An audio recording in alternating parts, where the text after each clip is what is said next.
Welcome to Lancashire Business Stories, the podcast that does exactly what it says on the tin. I'm your host, Paul Lim, and every week we're joined by local business owners to talk about their journey into business and how they've grown and scaled their own organisations. We'll talk about some of the challenges they've faced along the way and the successes that they've had in growing their businesses, so you, our listeners and viewers, can learn and apply those same principles into your own business, so you can grow and succeed. If this is the first time that you've watched or listened to the podcast, please hit the subscribe or follow button. Hope you enjoyed the show. Let's get to it. Ryan Anderson, welcome to Lancashire Business Stories. Thank you very much. We always start talking about a little bit about the company that you own. Yep. And then we'll talk a little bit about your background. Now, normally we talk about people's careers before they joined or started or joined the business that they're now running. That part of it, I think, is going to be relatively short, isn't it? Very short, yeah. So let's start by telling us about Pendle Doors. Yeah, so Pendle Doors, we are a bespoke fire door and joinery manufacturer for mainly the construction industry. My parents bought the business 34 years ago when there was two of them and my dad at the time. So, was your dad working in the business, or had he bought it no, from? So my dad worked with my granddad. They had a DIY shop in Blackpool and bought doors from Pendle Doors, the traditional sort of hardwood front doors. My granddad was retiring, so they were selling up the DIY shop. So my dad took basically the opportunity to then buy Pendle Doors. Wow. So that's where sort of Pendle Doors came into. Yeah, and they were doing traditional, just normal hardwood doors then, it wasn't particularly fire doors. No fire doors back at 33 years ago. I'm sure there was fire regulations, but nothing like there is today. So it was more traditional front. And is it doors. all fire doors, specialist doors for that kind of environment, or do you do traditional stuff still? Yeah, or we've still got the capabilities. We've still got the joiners able to do the traditional, but the 99.9% now is fire door and that market, the construction market, basically. And the other question I've got to ask is, you're in Lower Darwen, aren't you? Yes. Pendle's a little way from Lower Darwen, so where did the Pendle Doors thing come from? So this is actually something I only learnt myself about 2 months ago. The person, or the gentleman that my dad actually bought the business from, still works for us. He's our head buyer. Flipping it. Yeah, so I actually got asked this question, not literally 2 months ago. I said, I don't know the answer. So I actually asked, who's our buyer. And basically, there is no reason for it. Obviously, they were based in Burnley originally, near Pendle. Yeah. So called it Pendle Doors. There wasn't any other reason other than that. So it makes sense. If they were in Burnley originally, Yeah. Burnley and Pendle, you sort of consider in the same sort of sentence, don't you? Yeah. And how long is it since you moved across to Darwen? What was the reason behind that? So, again, growth. So that would have been 2006, 2007. Right. I moved from Burnley to Darwen. Yeah. Yeah, purely growth. Purely the business was getting to a size where they needed. Before you joined the business, you were still at school then, weren't you? Yeah, I was. I'm really feeling my age. Ryan. So tell us about you then. You left school at 16 with another ambition. Yeah, left school at 16. When I say I didn't enjoy education, a classroom wasn't for me. Sat there and behind a textbook just wasn't my thing at the time. I was playing golf, and my aspiration was to become a professional golfer and go down that route. So I had 1 or 2 years of basically playing, practicing and doing everything in between that. But I'd go into Pendle Doors either day a week or certain times throughout the winter when the weather wasn't great and just do work, whether that bench work, picking up a brush, filing paperwork. Pocket money, basically. Basically. Pocket money. To fund you playing golf. Playing golf and doing what I was doing. So, that was a couple of years, and then I finally joined the business full time. I said, just before I turned 18. You mentioned, what was the kicker for that? What was it that prompted you to go, right, okay, probably golf's not going to work for me? To be fair, I just fell out of love with the game. Really? Yeah, I fell out of love with the game. I was struggling with it and practicing and things like that. And also those people that have played golf to a high level will know how difficult it is. So, I just got disillusioned with it. And it's like, I suppose the realisation of, am I going to make one of these top players? The realism was probably not. So, did you give up completely, or do you play still play as a now. hobby now? Still play as a hobby now. So, somebody asked me a few weeks ago if I play golf. I've actually got a set of golf clubs. I joined a company years ago. They did a lot of corporate hospitality, and they played on all the top courses like Lytham St Anne's and Birkdale and St Andrews and Warburton and courses like that. And he said, go and buy a set of golf clubs because you'll be in the game. And so I practiced, went on a driving range. My first ever time on a real golf course was walking onto the first tee at Royal Lytham St Albans. Okay. I have never been so scared in my life because it was a corporate event and we had all these other people around us. I think I must have been in every single bunker on that course on the way around there. There's not there is. Yeah, somebody asked me a few weeks ago what my golf handicap was. I said it's my golf swing. So I haven't really picked up my clubs in probably 10 years now. They're stuffed in a cupboard in the back. But so are you a scratch golfer? Or? Playing off one at the minute, so still a... Yeah, shut up. Let's move on. All right. So you joined the business at 18? Yep.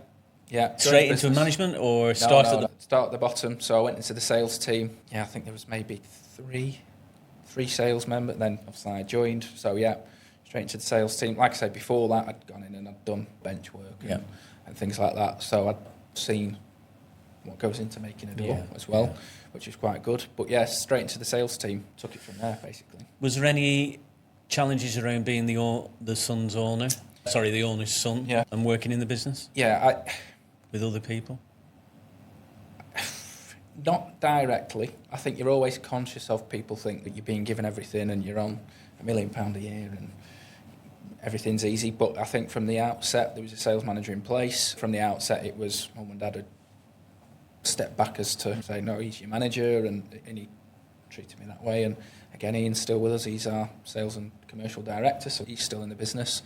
But I think, listen, you're going to get it, because like I say, there's people that think you're getting the world, and that wasn't the case, genuinely wasn't the case. Came in on the minimum wage and things like that. There was no preferential treatment. So, yes, people's perceptions you can't change.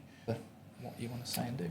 I think in any kind of role, when you go into that kind of job, if you've got to work for your dinner, you put the work in, don't you? If your parents did give you preferential treatment, you probably won't be working as hard and as diligently as everybody else. Yeah. So no, it was nothing. And would you say you were the best performing salesperson? To be fair, I was at the time when we were turning over sort of £2 million, and I was towards the end before I changed roles. Up there with one of the top salesperson, and I enjoyed aspects of it. I enjoyed the sale and I enjoyed the chase. Just didn't enjoy the behind the computer, behind the desk, and I prefer to be out doing and on my feet basically. So, And what would you say that gave you in terms of where you are now in the business, being able to do that at the sort of front end of it? What advantages are there for somebody doing that, getting to know the role in the business? Customer perspective, customer requirements, customer demands. Now and times have changed since then, but certainly how customers, I say, could treat you, both in the positive and the negative, from if there was a problem, how they could react in a negative way, and I suppose the people skills, communication skills, that was good. And again, I think learning basically just how products price for us. We understand the product from a price perspective, not just from a physical aspect. Yeah. So I think the customer journey, the customer side of it, more than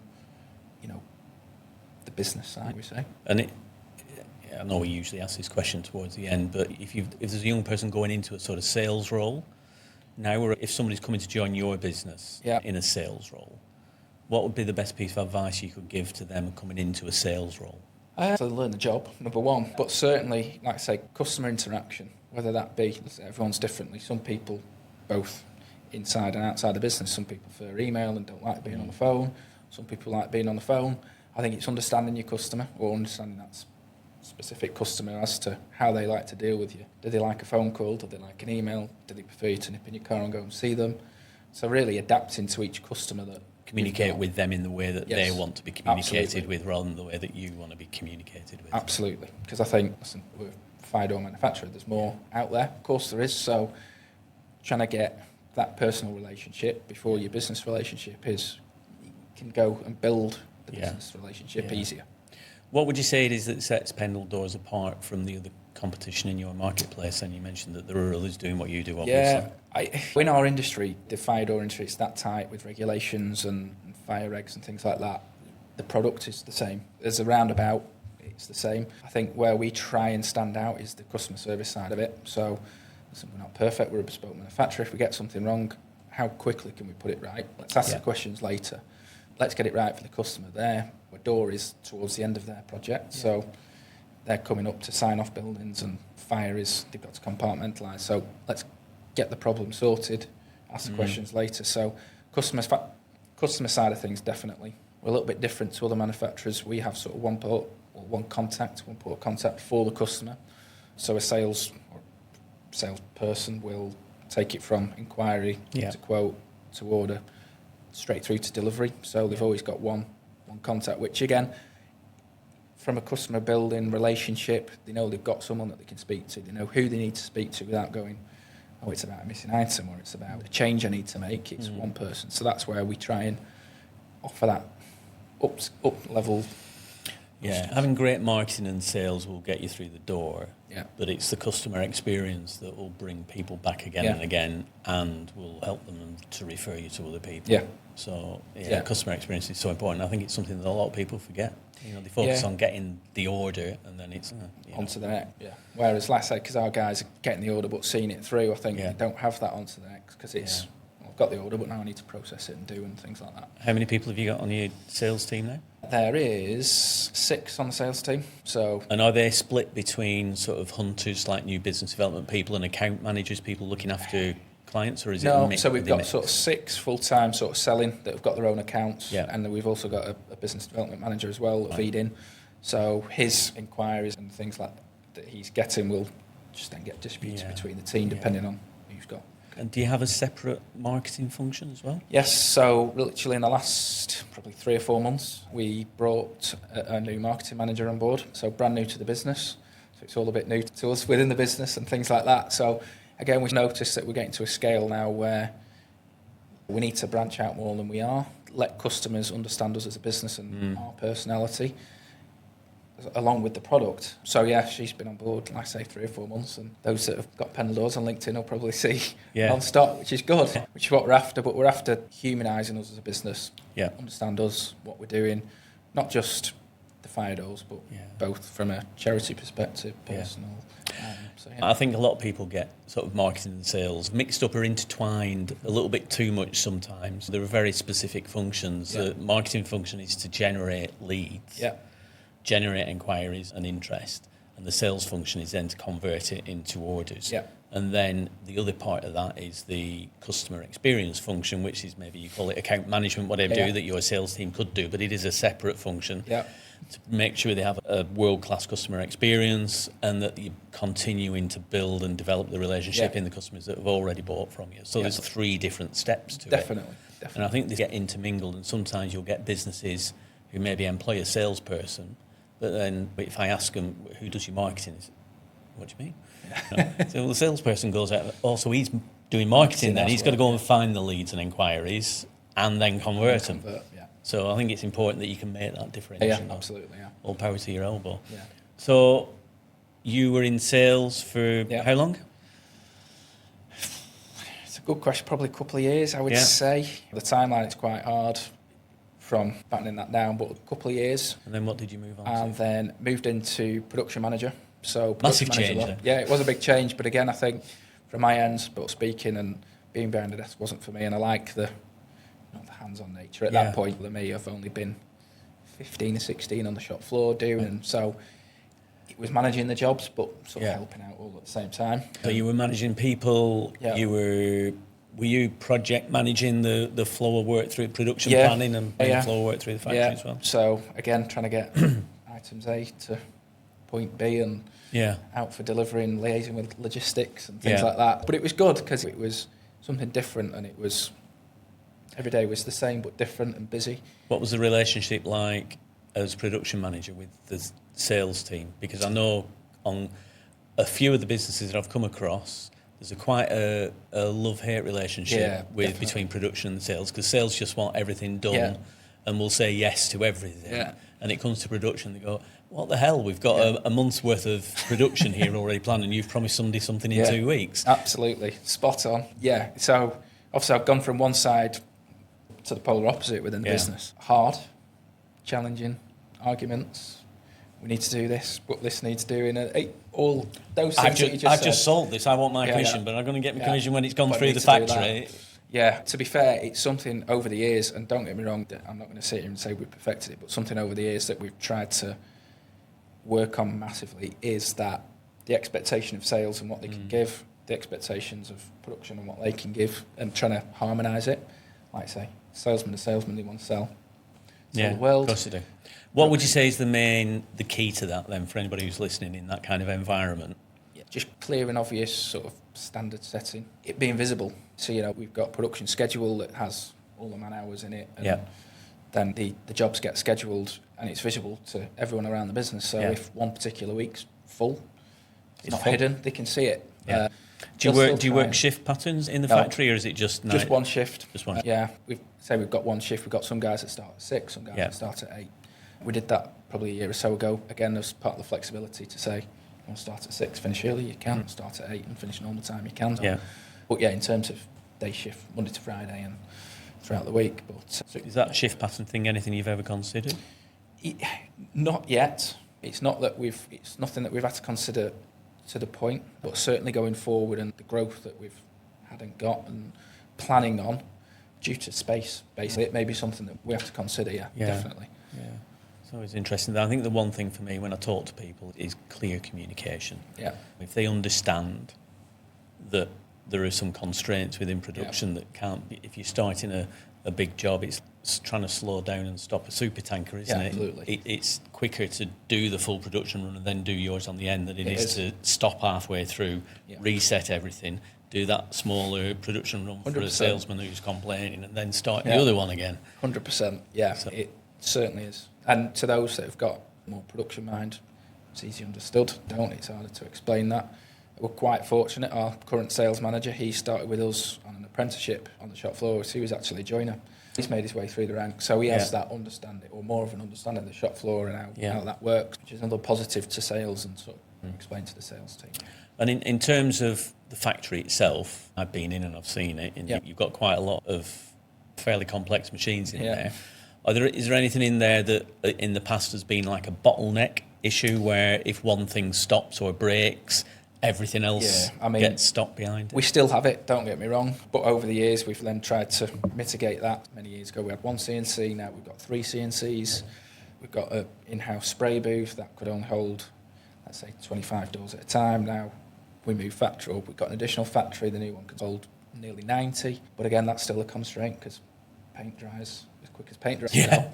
So once you've got 90 up, you've got to wait for it to literally somebody watch actually sits there watching paint dry. So we're always finding bottlenecks depending, and then it's just about managing it, saying, what can we do to, is it a person or a people problem? We need more. Is it machinery? Can we upgrade? Can we make it more productive? So it's a never-ending cycle, but I suppose the growth and development, which is good and bad all at the same time. And do you have in-house maintenance as well to tackle those challenges? So not at the minute. So a lot of the new machines that we get the service contracts for all of them, and so we've got local sort of machine suppliers that we use. So we're just not at the level yet where we need an in-house engineer. So they're quick to come out if you have a problem. Yeah, so which is good, obviously. But again, because some of the machines are so specialist, we don't think even if we had in-house, they'd be able to actually possibly fix. Obviously don't get me wrong. So something we discussed, but just not at that level yet to need. And the other thing that changed obviously for you was from being a salesman and being managed and just having to manage your accounts and manage your time to managing a bunch of people. Yeah. How was that transition? Different, shall we say? Especially being the owner's son. Yeah, again, so that comes into it. Some of the lads on the shop floor knew me and knew that I wasn't just having an easy ride. Yeah. But at the time we had some sort of younger staff who would try and take the mick and not do what you needed, shall we speak. And I think that was the hardest part for me, was going from being manager to manager and how you deal with it. At the time, like I say, we were a lot smaller, so there was no HR department, there was none of that. So it was a lot of learning on the fly, really, to be honest, and dealing with different personalities and different problems and things like that. Difficult, but it's given me the experience that I've got now, really. What do you think your team say about you now? All good things, I hope. Feel free to comment if you're watching this, by the way. No, but I'd like to think we've got a lot of long-standing staff now. I don't know the average service length, but if we're not pushing 10 years, you're probably there or thereabouts. So I'd like to think that obviously those guys that have been there that long have seen me, either when they first came or certainly there's people there that when I first joined that are still there. So seeing that I've gone through. And they've seen you grow up through the business, haven't they? Yeah. How long were you production manager for? Probably not quite a year, because what happened in that space of time, so production manager then, what was sort of the top salesperson then left. So it was, we need someone to fill the position, to train and to sell a fire doors. Everyone sees them, think they're simple, they're very complicated in terms of the makeup of them, and the knowledge you need got dragged back into sales, basically to fill the gap and do what the business needed, which was right at the time. It was absolutely. So I went back into sales. While doing sales at that point, I did a little bit of logistics as well.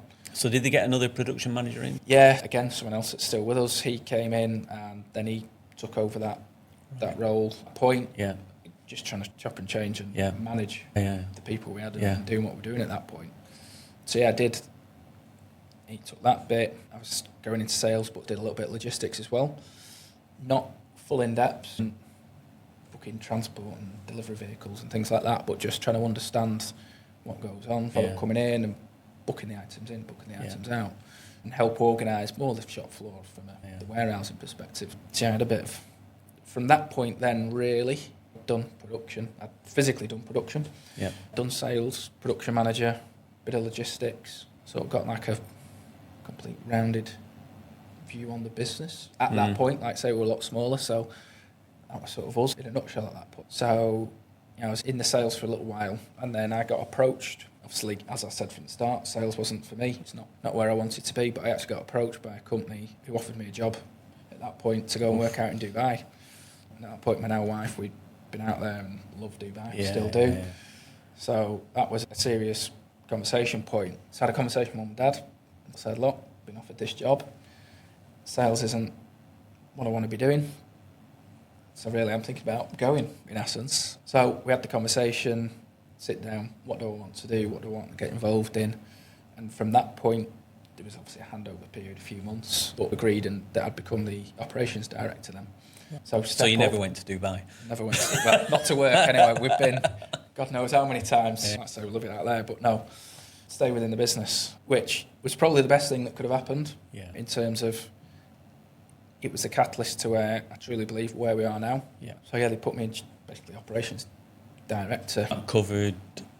Mainly production. Yeah. Mainly production aspect. So did you still have the production manager? Yes, yeah. Still had a production manager there in place. So at that stage, were you in charge of the procurement function as well, coming in? Or? So that was separate. So my really production and sort of logistics. Production and logistics. Yeah. So, that happened. That would probably be 2018. And from that point on is when we really started to kick on. So like I said, I think that was a turning point for the business, in total truth. We had a culture issue, personnel issue. As I said, we've got a lot of long-standing staff still with us now, but at that point we'd turn over staff in production areas that you didn't really want it. Training up and redoing. So straight away, really, from the outset, it was... So what did you do to address that then? What haven't we done? We're still doing it now. So many different things. There's a lot of people have the same sort of issues. Yeah, absolutely. So it was starting with basics, just understanding from them why people didn't enjoy coming into work. What could we do to make people enjoy, want to come into work? It was... refresh the canteen, get them new canteen chairs, get them a microwave that works. The tiny little bits that we don't think matter, that have a massive impact on them. Yeah. Those bits, quick wins, they're the things that I targeted. I did suggestion boxes, tried that for a little bit of time. Best suggestion. Did you get any fruity suggestions? No, so we had little bits and pieces, don't get me wrong, but not... I think you put it up thinking, oh God, we're going to get influx of... But you don't, which is fine, but... I think it's all about giving them the opportunity, should they want to voice and want to give an opinion, giving them the opportunity so that we can say they have is better than them thinking, you don't give us a chance to say anything. I think the biggest challenge for owners and senior leaders is the way that you think about the business. It's sort of your baby, especially for people who are owners of the business, shareholders of the business. It's your baby. With the best will in the world, you're never going to get an employee to think in exactly that way. No. But there are things that you can do to help them to get closer to that. And one of those is being really clear on what your expectations are, what your standards are, what the expected behaviours of your team are. A lot of people call it a culture statement or a set of values or whatever, but just some basics. These are what we expect of our people. Yeah. And it applies both ways. It's not something that just the people do. It's something that the managers do. Because they say people don't lead bad businesses, they lead bad managers. Yeah. So it's what are the day-to-day behaviours that we expect of everybody in this business, and recruit based on those attitudes and behaviours as much as you recruit on specific skill sets. Absolutely. I think, again, certain roles you need a specific skill set, don't get me wrong, but certain roles, sales, prime example, there isn't trained up, ready to go, fire door salesman out there. So again, we recruit on basically the personalities and really fit into our culture. Did he suit us?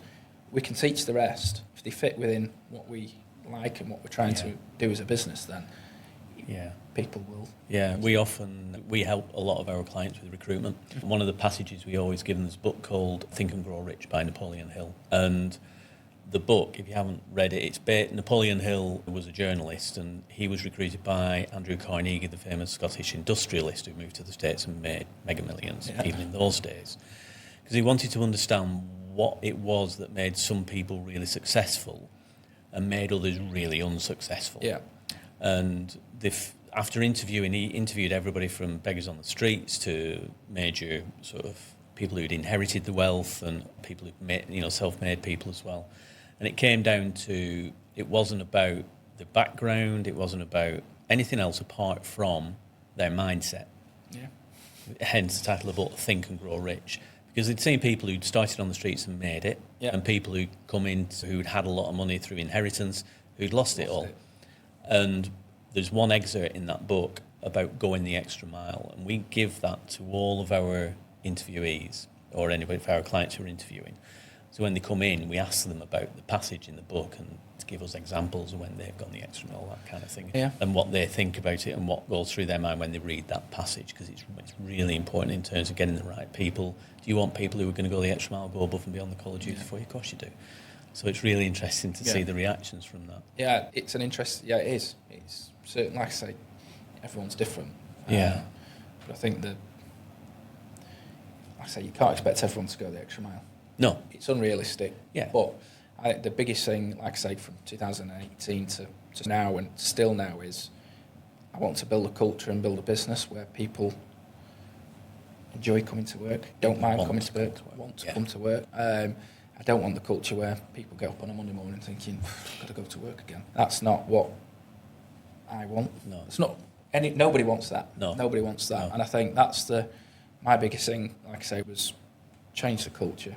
Yeah. Make people want to come in. Yeah. And take it from there. And that's, it's, like I say, we're still doing it now. We're still trying all different bits and pieces to keep the employees engaged and wanting. Yeah. So, operations director. Yep. But now you're managing director. Yes. So, when did that happen? Yeah. My dad retired in June of 2020, COVID year. Is he really retired? Yeah, yes, he has, to be fair. He has. Obviously, he's still in know, so my mum's still in the business. She does a couple of days a week. My dad will, don't worry, he knows what's going on. Yeah. What's your mum's role? Finance director. Okay. So, but we, again, last year or so ago, we started the transition for her to exit. So we got a finance manager in. So she's not doing so much with the finance, just really helping out, doing project work and helping anybody that needs help, really. Being that varied. She likes to keep busy. Absolutely, yeah. No, she always says, I don't want you to think I'm getting in the way. I'm like, listen, you're not getting in the way, you're helping. If you're helping, doing whether that's finance. And what's your dad doing now? He's golfing. He's another golfer. He is another golfer. Did you take up golf? Did your dad play golf? Absolutely, yeah. So golfing as much as now the summer's been great. Golfing and going on holidays, which right lived. Yeah. Quite right too. Yeah. I suppose golf is up until the last few days when it started raining again. Oh, yeah. I bet you were hitting drives further than you'd ever hit them before because the ground's that hard. I know, bouncing. So 2020 during COVID. Yeah. So that's a hell of a time to take on a role as a managing director of a business, isn't it? To be fair, that we went through a period of not officially having a managing director, so to speak. Like I say, at that point, my mum was more sort of full-time. It was myself, like I say, our sales and commercial director, to sort of led the business. I've got to be honest, as challenging as COVID was obviously, the disaster of COVID, from a business perspective, it seemed quite easy. It seemed quite straightforward. Did you furlough everybody? No, we carried on. Did you? Yeah, so... Were you classed as one of those sort of manufacturing functions where you had to, for the construction industry, where you had to carry on? So the office staff worked from home, production staff came in, and it was... Sales rose, because everything just went through the roof. Yeah. So the sales were coming in, free-flowing, production was working. Yeah. Everything seemed quite calm from a business perspective. In terms of procurement, was that as easy as it had been, or did you have any challenges around procurement? Just pricing. Prices were going up weekly, particularly timber. Yeah. Although we don't deal with sort of the house builder type timber for stud walls. Timber was going up and rising, which ultimately all we could do was pass on the cost. Yeah. So did you have things built into your contracts with your clients in terms of variation? Yeah, so we like to lead on a sort of 8 to 12 week lead time type of thing, and so it didn't matter from a long-term perspective. We didn't have that many long-term year-plus contracts at that point, so we managed it. And again, the people that we did have to say, look, the prices have to go up, they understood, because I think everybody knew at that point everything was going and prices were rising, so there was very little comeback from anyone, which was again made it easier, made the job and made the life easier for us. So you took on the role of, you had a little period where your dad retired and you didn't really have an MD in place. Was it always the plan that you were going to step up to that role, or was it? It was a bit. You had to go, Dad. Or Mum, we haven't got an MD. No, it was again. I think at the time, and I can't remember at what point, but the conversation was had. What do I want to do? What do I not want to do? And I think at the time I said, this was before my dad retiring, I don't feel quite ready for it to take on, and I need to do a bit more and things like that. So that's where it was a little bit up in the air as to where do we go as a business, what do we do? And I think it was probably about a year, to be fair. So 2020, probably the June of 2021 that we had, or March 2021 that we had the conversation saying, where are you at? Where are we? And really, I don't know what changed in terms of my growth. And because at that point I wasn't going to any peer learning and things like that because it was COVID. But so I took the decision, right, okay, let's go for it, let's do it. So I think I took the official MD role over in the sort of, again, like June 21. Did it feel first day walking in as managing director of Pendle Doors, or the first time you got introduced as MD? I suppose to some degree no different, because I think... you must have been a bit proud. Yeah, no, it was good. It was. I think it was more the senior people. I think you've always got it in the back of your mind, again, being younger than senior people within the business that have been there longer than me. Yeah. What are they going to think? Are they going to respect me? Are they going to listen to me? Yeah, because you had a sales manager when you first started who was now working for you. Yeah, exactly. But I'd like to think that, again, they've looked and seen that... You've done it on merit rather than... Yeah, and again, it goes back to I've not been handed it on the plate and things. It is from what I've done and what I've tried and things like that. So how did your role change then? For those who, a lot of people call themselves MDs when they're really running a one-man band and they're wearing all the hats themselves. They're wearing the marketing hat, the sales hat, the operations hat, the finance hat and all the other glue that altogether hat. Yeah. So what changed for you in terms of stepping up to that role? How quickly did you manage to let go of the operations director's reins? Quite quickly. So I had a handover, again, who was the production manager at the time. He then stepped up into the operations director role, and he's still in it now. And we have a great relationship, so that was quite an easy handover. I suppose at that point I was still quite close with the production side of it, from helping and not particularly running, because that was production manager, but certainly that was my area of, I suppose, comfort, what I knew. So I suppose the biggest really learning curve, or the biggest sort of step back out today, is not viewing it just from production and putting production arguments and bias. Yeah. Stepping back and then going, what are sales saying? What are production saying? Sales want it tomorrow, production can't do it till next week. Is there a middle ground that I can get compromised? So I think it's stepping back and really looking at different areas that I've not had to for a long while, and either be the peacekeeper or be the decider. Yeah, that was, I suppose, the biggest. Stepping back. And I think a lot of people go into those jobs before they understand fully what they're about. I know people who call themselves CEOs who don't have any executives, so how can they call themselves a CEO? And for me, a managing director is somebody who manages other directors. And it's understanding that you've got to be able to take a step back and allow people to get on with the jobs. Yes. Yeah. What happens if somebody disagrees with you now? I think what you've just said there is good in terms of letting the directors do the roles we've got, or built an amazing director team. So we've got transport and purchasing, sales and commercial, operations, in the finance role. If someone disagrees, it's great. It can't just be me deciding everything, and it's healthy, ultimately. I think you can disagree and have an argument, as long as you don't leave the room and not speak to each other, but it's good, has to happen, because that's where the right decisions come from. I think it's one of the most important things that a lot of people forget. If you imagine a room as managing director with a board of directors who all just say yes and they're all yes men, you're never going to get a business that's growing and succeeding with that. And I've seen CEOs actually get rid of people because they were yes people. They wanted people who'd actively disagree with them. Yeah. There's a great book somewhere in here called The 5 Dysfunctions of a Team by a guy called Patrick Lencioni. I don't know whether you've heard of Patrick Lencioni. But he has these layers of dysfunctions. The first one is the absence of trust. Yeah. And that's the trust that you can disagree with somebody without being able to, without disagreeing with them personally. It's about the idea of that they're doing. And the next layer is having trust in people to be able to disagree with them.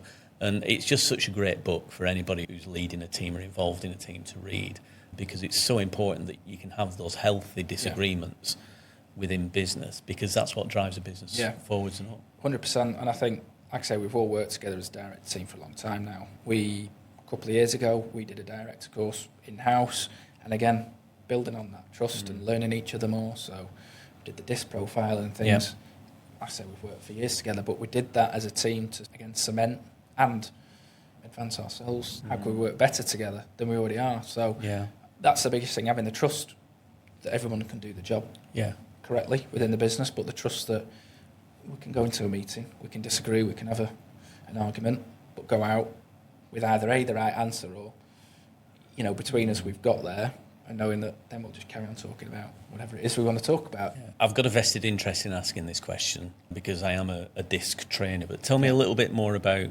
disc and how that impacted and helped or otherwise within your business. I think the biggest thing, so again we've got reds and blues and things like that, was people understanding why.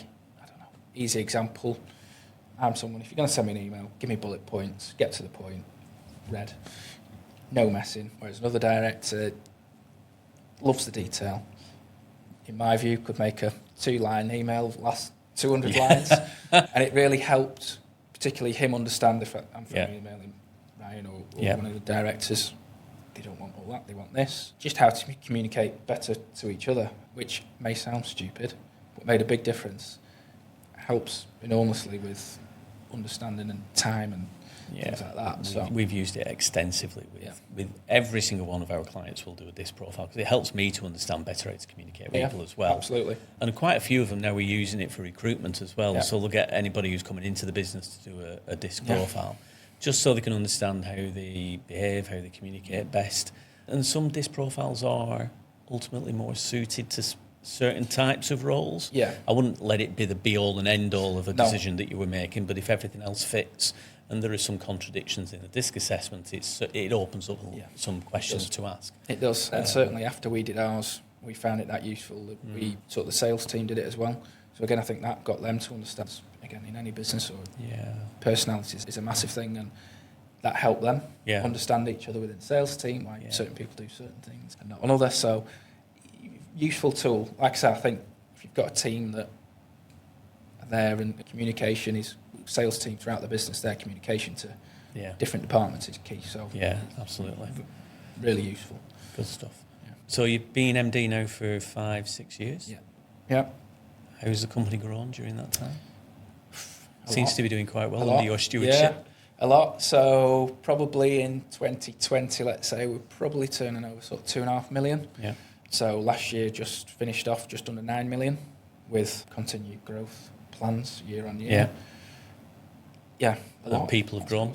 People have grown, yeah. So again, probably 2020 we're maybe at 32-ish. We're now at 71, 72. Wow. So yes, from all ends, from Yeah. turnover, people. So 70 people is a lot of people to manage. Yep. Have you got a HR function now? Yes, yeah, thankfully, yeah. So my sister, she's HR trained. And What's things your sister like called? Rebecca. Rebecca. Hi, Rebecca. Yeah. So yeah, She spoke very highly of you before we started, just so you know. Yeah, she came into the business sort of two years ago and basically took on the HR side of it and just taken that. So thankfully, we do have a very good throughout the business set of staff where it enables us to work on sort of the nicer side of HR, the people side, and what initiatives we can do, what extras, but yeah, so Rebecca's there. So we said that obviously the headcount has grown. Yep. But how do you grow your people? You can only rise as high as the competency of you and your people are. Yeah. So how do you make sure that you can continue to grow the business by growing the people? In terms of getting people in? Well, no, not just as headcount, but in terms of developing the people that you do have. All different manner, so many different ways. So we're part of the chamber. They put on a lot of events or sort of training exercises from Excel. The East Lancs Chamber are one of the biggest chambers in fact, I think they are the biggest chamber in the country for providing that kind of training. And they'll do simple Excel courses, which if there's a manager or supervisor that needs that, we get them on that. We are always looking for courses. I've done a lot over the time with sort of Lancaster Uni, Help to Grow schemes, 53 people. Yeah. So again, they're always about. So we've sent, I think the Help to Grow scheme. I think maybe 6 people within the business have done it now. Right. I did it first of all, but so constantly looking at what outside can be done, but then also looking at inside. So I suppose mentoring from a higher level and to, I'd say, supervisors and managers. So taking what we can get, where we can get it, but also looking at who needs what at the specific time and what areas we need to focus on next. I think that as a manager and a leader, obviously you've got 2 roles in your role now. One is to manage the frameworks within the business and make sure the people in your team, the executive team, are working within the frameworks, whether it's their job description or whether it's the other frameworks and processes that you have. Your other job is as a leader. And then you've got to think, well, there's a different set of skills I need as a leader as to the skills I need as a manager. So the leader's skills are things like me being able to make quick decisions, being able to take it all in and make a decision rather than procrastinating.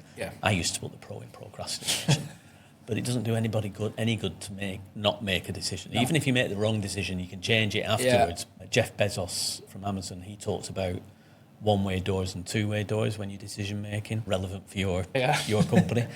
He said the one-way doors are the really big decisions, employing a new managing director or a finance director or taking on a new premises or something along those kind of lines, very difficult to reverse through. So you've got to think more carefully about those. But the two-way doors are all those other decisions where you can make the decision and if it's wrong, you can reverse back through the door again and do something different.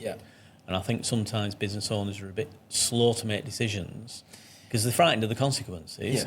But then you go, if it's a two-way door, make the decision, move on. If it's wrong, you can come back through and do something different. And I think not even if it's wrong, I think, like you just said, if managers, supervisors, employees are giving ideas, I think they want to feel, like say, even if your decision is we're not going to do it or we're not doing what you've suggested, giving them an answer, basically making the decision quick, makes them feel listened to.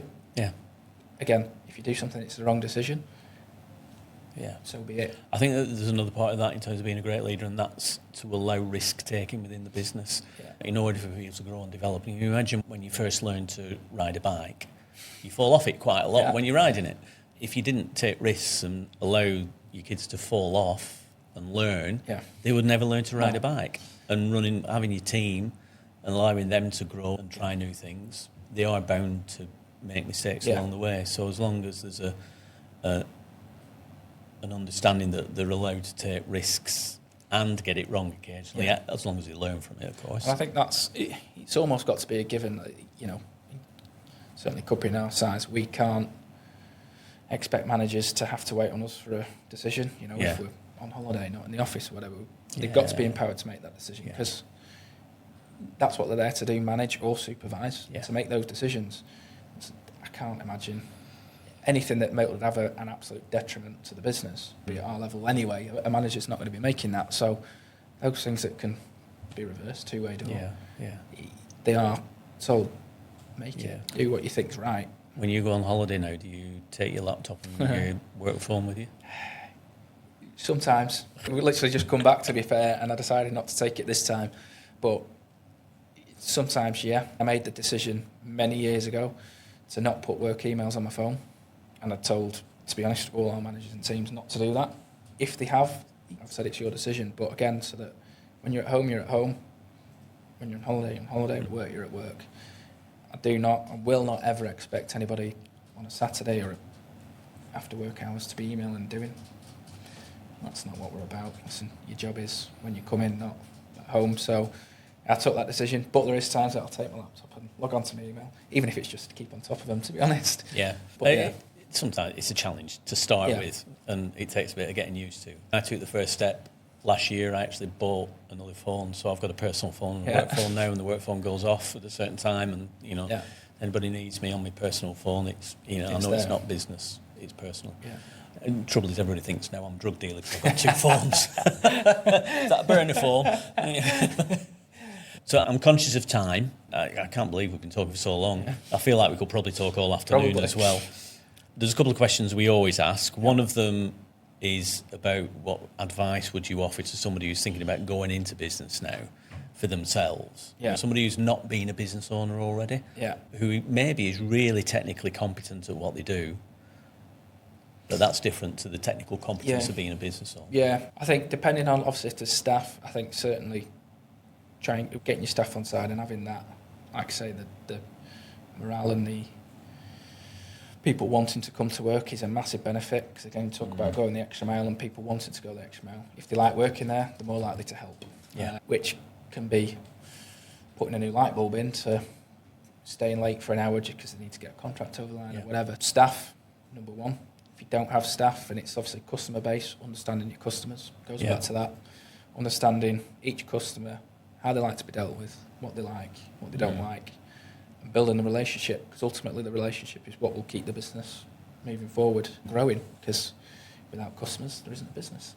So yeah, I suppose staff, customers, they're the two. Yeah, the two for me. Yeah. Has there been any particular people that you've followed over the years, or books that you've read, or podcasts, videos, or anything like that you've listened to, or what? So I know you said you've done some courses as well. So in terms of podcasts, the high performance podcast, I mean, a lot of it is, love it. A lot is because he has a lot of sports, the managers. And I've met Jake and Damien. People. So, we had them at BizX, our big event, a couple of years ago.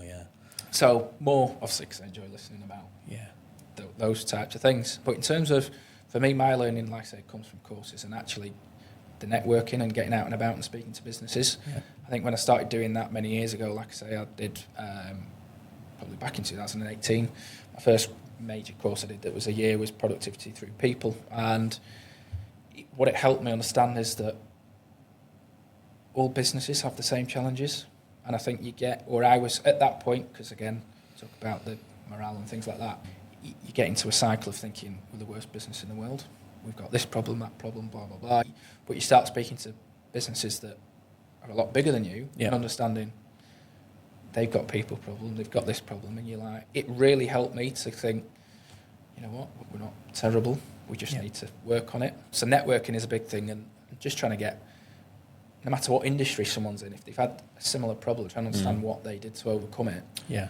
You might not think they could help, but actually the amount of snippets and the amount of different bits and pieces I take away and try is amazing. So for me it's, I say real life, it's seeing businesses and going in and seeing it. We get all our clients together once a quarter for a sort of quarterly planning event, and although they will build a plan during that day, a big part of the day is about talking about what the successes have been and how they got them and what the challenges have been, because we've got all sorts of different types of businesses in the room, but they all learn from one another, whether they're a software developer or a manufacturer or a funeral director. They all learn about the business side of it from the other people in the room, no matter what. 100%. And that's we might be in manufacturing, but you're right. Someone in a funeral. Yeah.